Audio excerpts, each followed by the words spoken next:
Selamat siang, Shalom Bapak Ibu sekalian.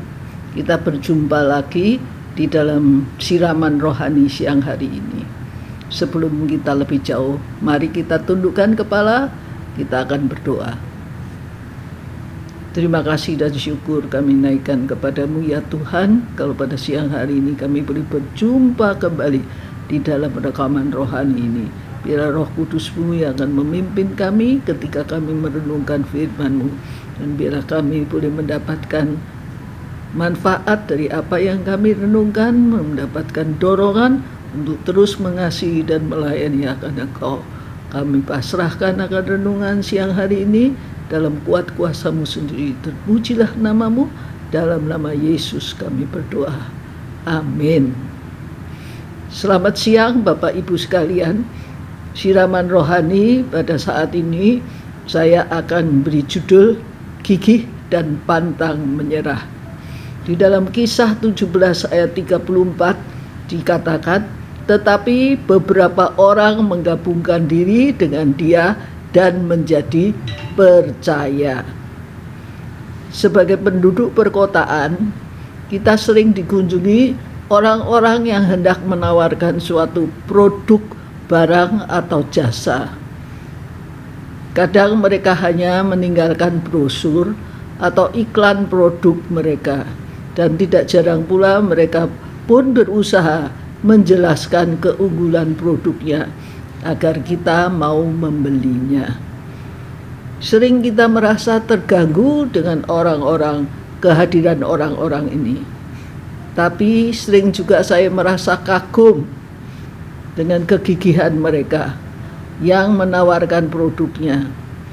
Berapa banyak orang yang harus dijumpainya setiap hari, dan mereka menghadapi berapa banyak mereka yang menolak dirinya, namun tetap saja mereka mengerjakannya. Di dalam penolakan itu mereka tetap berharap setelah sekian kali ditolak, akhirnya mereka akan menyambut diri mereka dengan gembira. Tanggapannya hanya ada dua, yaitu ditolak atau diterima. Para penjual yang berhasil adalah orang-orang yang gigih dan tidak menyerah. Tidak menyerah walaupun ditolak, walaupun di apapun mereka tetap berusaha untuk menawarkan produk ataupun jasa yang mereka miliki, agar kita mau melihat produknya dan mau membeli atau menggunakan apa yang mereka tawarkan. Kalau kita melihat kegigihan mereka, kita juga harus berpikir ketika kita memberitakan Injil, punyakah kita kegigihan dan pantang menyerah walaupun ditolak, walaupun disepelekan, walaupun tidak ditanggapi dengan baik? Apakah kita tetap mewartakan Injil itu kepada mereka? Ya. Kenapa? Karena Injil adalah sesuatu kekuatan. Ya, tentu saja tidak hanya memberitakan Injil, tapi juga kita harus ikuti dengan perkataan dan perbuatan. Kenapa? Karena Injil berkuasa menyelamatkan orang-orang dari dosa, serta sanggup mengubah hidup mereka menjadi hidup yang sesuai dengan yang Tuhan inginkan. Dan kalau kita mau melakukan, maka Tuhan berjanji menyertai kita senantiasa. Jika kita menginjil, maka Tuhan akan selalu menyertai kita. Injil Kristus adalah sesuatu yang sangat berharga untuk dibagikan. Sebab itu mari kita melakukan pembagian ini dengan setia. Kita harus sungguh-sungguh mencontoh tindakan para orang-orang yang menjajakan barang ataupun jasa mereka. Mereka tidak pernah berhenti sebelum mereka mendapatkan jawaban yang baik. Kalau saja orang-orang percaya melakukan hal yang sama, gigih dan tidak pernah menyerah, kita pasti akan berhasil membawa orang-orang untuk diselamatkan. Ya, jadi barang kita atau Kristus adalah sesuatu yang sangat berharga karena menyelamatkan orang-orang dari hukuman dosa. Ya.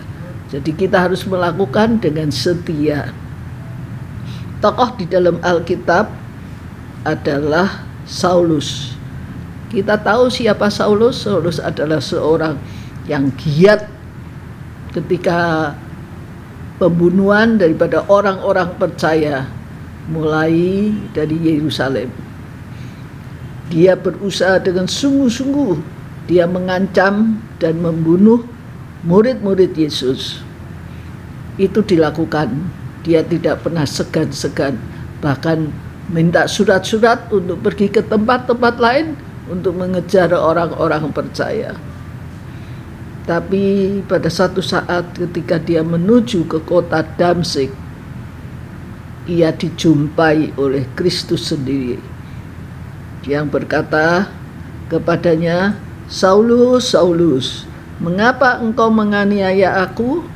Jadi kalau orang Kristen dianiaya, ingat bahwa yang dianiaya itu adalah Yesus sendiri, Kristus kita. Dan jawab Saulus waktu itu, "Siapa engkau, Tuhan?" Katanya, "Akulah Yesus yang kau aniaya itu." Dalam Kisah 9 dari ayat 1 sampai 20. Bapak Ibu sekalian dapat membacanya kisah ini. Dan selanjutnya kita melihat bagaimana Saulus dirubah menjadi Paulus. Paulus tidak hanya sekedar itu saja, tapi dia diubah menjadi seorang Paulus yang menginjil dengan tangguh dan gigih. Di dalam mengerjakan tugas penginjilan itu, dia tidak pernah berhenti. Dia tidak pernah patah semangat. Dia terus berusaha, dia terus gigih, dia terus melakukan tugasnya dan pantang menyerah.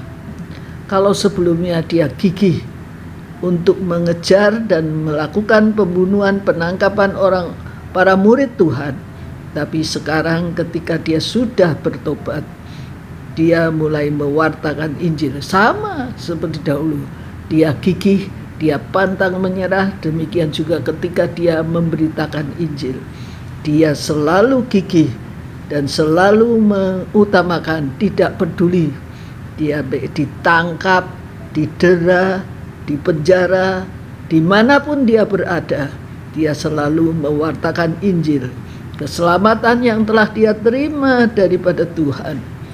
Dia selalu menjalankan tugasnya, baik di perahu, baik di penjara, di mana saja dia selalu melakukan tugasnya, memberitakan Injil yang betul-betul sangat berharga itu.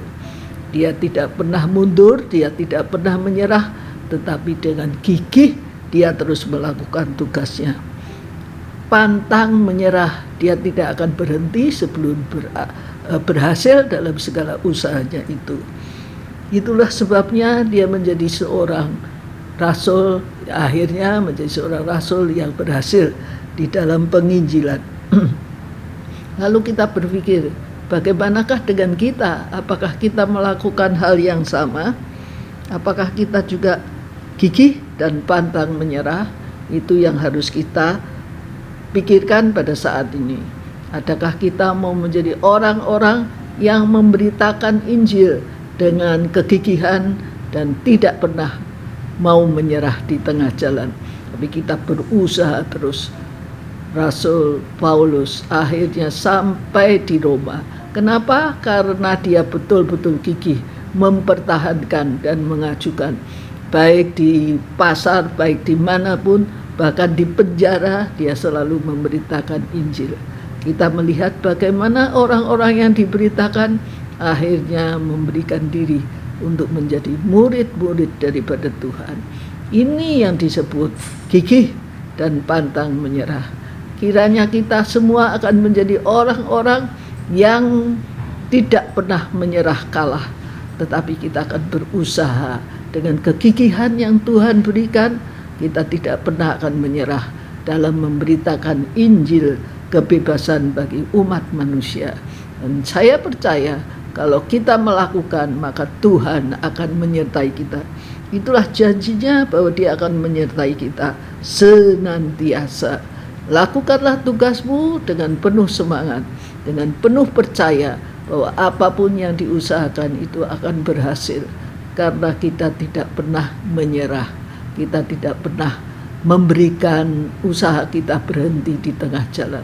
Kita tidak akan berhenti sebelum berhasil. Itulah tujuan dari Paulus, memberitakan dan mewartakan Injil. Adakah kita sama seperti itu? Bahwa kita ini adalah pemberita Injil yang gagah, yang gigih, dan pantang menyerah. Dan saya percaya kalau kita lakukan, maka banyak orang akan terselamatkan. Mari kita akan renungkan dan sungguh-sungguh kita memikirkan apakah kita sungguh-sungguh mau menjadi pewarta-pewarta yang gigih dan pantang menyerah di dalam hidup kita. Kiranya renungan yang singkat ini akan membuat kita semua menjadi pewarta-pewarta Injil yang berhasil karena kegigihan yang kita terima daripada Tuhan, dan singkirkan akan penyerahan atau pantang menyerah, tidak pernah menyerah sebelum berhasil. Tuhan akan memberkati kita masing-masing. Terpujilah namanya. Dalam nama Yesus kami berdoa. Mari kita sekali lagi berdoa. Terima kasih dan syukur kami naikkan kepadamu ya Tuhan. Dalam kesingkatan waktu yang kami miliki, kami mau merenungkan dan jadikanlah kami pekerja-pekerja atau pekabar-pekabar Injil yang gigih dan pantang menyerah. Kami tidak akan berhenti sebelum kami berhasil. Tuhan tolonglah kami seperti Rasul Paulus dimanapun dia berada, di pasar, di tengah-tengah masyarakat, bahkan di penjara, dia tetap melakukan tugasnya. Dan kami ingin itu tetap kami lakukan di dalam kesukaran dan kesulitan hidup ini. Kami tetap menjadi pewarta-pewarta yang gigih, yang sungguh-sungguh tidak menyerah, tapi kami melakukan semuanya dengan sungguh-sungguh sampai berhasil. Terima kasih ya Tuhan, camkan itu dalam hidup kami, dan biarlah selama kami hidup, kami boleh mewartakan Injil-Mu. Terpujilah nama-Mu, dalam nama Yesus kami berdoa. Amin.